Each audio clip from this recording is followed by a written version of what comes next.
UP की सियासत में हाशिए पर जा रही बसपा को निकाय चुनाव में नया और सबसे तगड़ा झटका लगा है। निकाय चुनाव में बसपा ने थोक के भाव में मुस्लिम प्रत्याशियों को टिकट दिया था।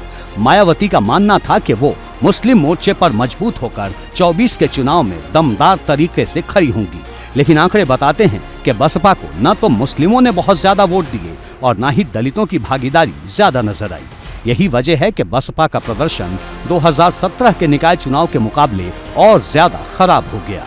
2017 में बसपा ने मेयर और अलीगढ़ नगर निगम पर कब्जा किया था, लेकिन इस बार बसपा किसी भी नगर निगम पर कब्जा नहीं कर पाई। वहीं 2017 में बसपा के 29 नगर पालिका अध्यक्ष चुने गए थे, लेकिन इस बार बसपा का हाथी नगर पालिका की 17 सीटों पर पहुंचते ही थक गया। 2017 में बसपा ने नगर पंचायत अध्यक्ष के 45 पदों पर कब्जा जमाया था, लेकिन इस बार के निकाय चुनाव में ये आंकड़ा घटकर 44 तक पहुंच गया। अब इन्हीं आंकड़ों से परेशान हुई मायावती ने 8 मई को बड़ी बैठक बुलाई है। बैठक में सभी कोऑर्डिनेटर और जिला अध्यक्षों को भी बुलाया गया है। देखिए, माननीय बहन जी का जो भी आदेश निर्देश, हमारी राष्ट्रीय अध्यक्ष हैं और जो उनका आदेश रहेगा हम लोग उसको पालन करने का काम करेंगे। और बहन जी हमेशा गरीब, मजदूर, किसान, नौजवान, व्यापारी की लड़ाई लड़ती रही हैं, लड़ती रहेंगी। और बहुजन समाज पार्टी एक राष्ट्रीय पार्टी है, तो इस नाते बहन जी का जो भी निर्देश होगा हम सभी लोग उसको मानने का काम करेंगे। 2017 के निकाय चुनाव में तो बीएसपी मेयर की 2 सीटें जीतने में कामयाब हुई थी, लेकिन 2023 में बहुजन समाज पार्टी वो 2 सीटें भी गंवा बैठी। बहुजन समाज पार्टी का न केवल वोट शेयर कम हुआ है, बल्कि उसकी सीटें भी काफ़ी कम हुई हैं। और अब बीएसपी सुप्रीमो मायावती ने 18 मई को इसे लेकर एक समीक्षा बैठक भी बुलाई है, जो पार्टी कार्यालय पर होगी।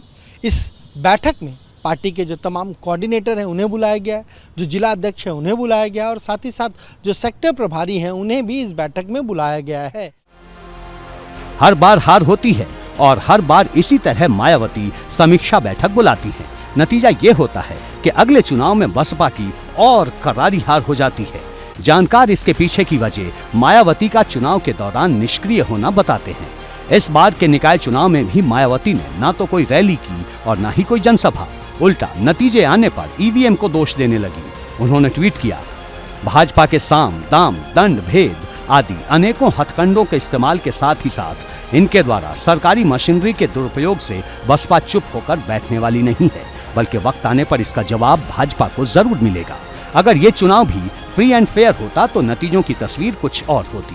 बैलेट पेपर से चुनाव होने पर बसपा मेयर चुनाव भी जरूर जीतती। यानी जो आरोप अखिलेश लगा रहे हैं वैसा ही कुछ आरोप बसपा का भी है। अब मायावती 18 मई को बुलाई गई बैठक में क्या संदेश देंगी, इसका इंतजार है। करनी चाहिए समीक्षा बैठक। हम तो कहेंगे कि समय पे उनको करनी चाहिए थी, उन्हें निकल करके कुछ काम करना चाहिए था, उनके लोगों को काम करना चाहिए था। लेकिन चलिए, अब भी समीक्षा बैठक अगर करती हैं तो वो भी सही है। और हम लोग काम करते हैं, जनता के बीच में जाकर के सरकार की योजनाओं को लेकर के आते हैं और उनके बीच में रखने का काम करते हैं। और सिर्फ चुनाव के समय ही नहीं, वैसे भी सेवा भाव से हम लोग काम करते हैं। हार के कारण ढूंढने के लिए कांग्रेस भी तैयार है, क्योंकि अगर कांग्रेस ने अभी कोई रास्ता नहीं खोजा तो 24 के चुनाव में यूपी में उसे झटका लगना तय है। चुनाव को क्यों बार बार उसको नेशनल चुनाव से या स्टेट चुनाव से जोड़ा जा रहा है? देखिए, नगर निकाय में जितना भी मेहनत कर सकते थे हमारे मुख्यमंत्री महोदय ने, उतनी मेहनत उन्होंने किया है हर तरह से, चाहे उधर से, चाहे इलाहाबाद वालों से, चाहे वोटर लिस्ट पे और चाहे प्रशासन पे। तो उस मेहनत का परिणाम तो कुछ ना कुछ निकलेगा ही ना। तो परिणाम निकला है। अब रायबरेली में उनका परिणाम नहीं चल पाया, श्रावस्ती में नहीं चल पाई, कोना में नहीं चल पाया, तमाम जगहों पर। मतलब आपको सुनकर के आश्चर्य होगा कि हमारे चेयरमैन लोग जेल में हैं। भाजपा अगर इसी तरह यूपी को चुनाव दर चुनाव फतेह करती रही तो विपक्षी पार्टियों के लिए आने वाला वक्त बहुत भारी पड़ सकता है, क्योंकि अगर 24 के चुनाव में भाजपा को रोकने में विपक्ष नाकाम हुआ तो इसका असर 27 के विधानसभा चुनाव में भी दिखेगा और 28 के नगर निकाय चुनाव में भी।